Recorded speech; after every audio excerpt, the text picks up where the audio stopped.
How did America rise up from a backwoods country to be one of the greatest nations the world has ever known?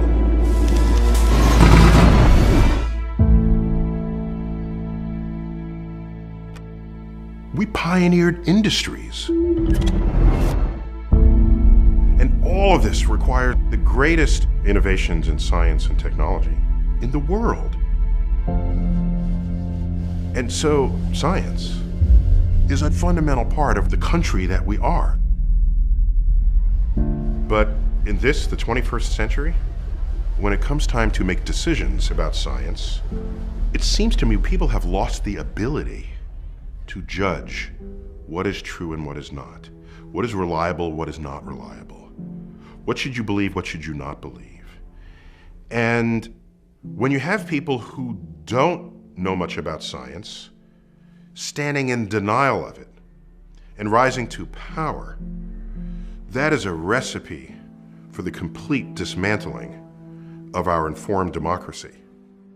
Let us demand that educators around America teach evolution not as fact, but as theory. An increasing number of parents showing skepticism about vaccinations. Voters have approved a ban on GMOs. Critics call climate change unproven science. That's not the country I remember growing up in. Not that we didn't have challenges. I'm old enough to remember the 60s and the 70s. We had a hot war and a cold war, civil rights movement, and all of this was going on. But I don't remember any time where people were standing in denial of what science was. One of the great things about science is that it is an entire exercise in finding what is true. You have a hypothesis, you test it, I get a result. A rival of mine double checks it because they think I might be wrong. They perform an even better experiment than I did and they find out, hey, this experiment matches. Oh my gosh, we're onto something here. And out of this rises a new emergent truth. It does it better than anything else we have ever come up with as human beings.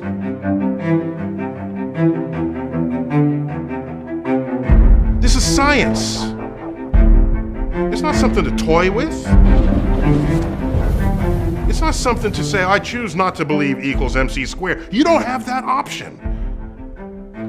When you have an established scientific emergent truth, it is true whether or not you believe in it. And the sooner you understand that, the faster we can get on with the political conversations about how to solve the problems that face us. So once you understand that humans are warming the planet, you can then have a political conversation about that. You can say, well, are there carbon credits? Do we do this? Do we put a tariff on it? Do we fund? Do we subsidize? Those have political answers. And every minute one is in denial, you are delaying the political solution that should have been established years ago.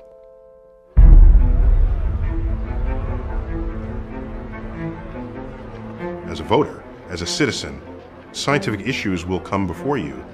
And isn't it worth it to say, all right, let me at least become scientifically literate so that I can think about these issues and act intelligently upon them.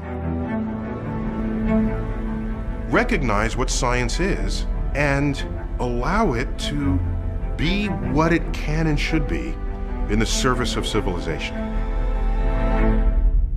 It's in our hands.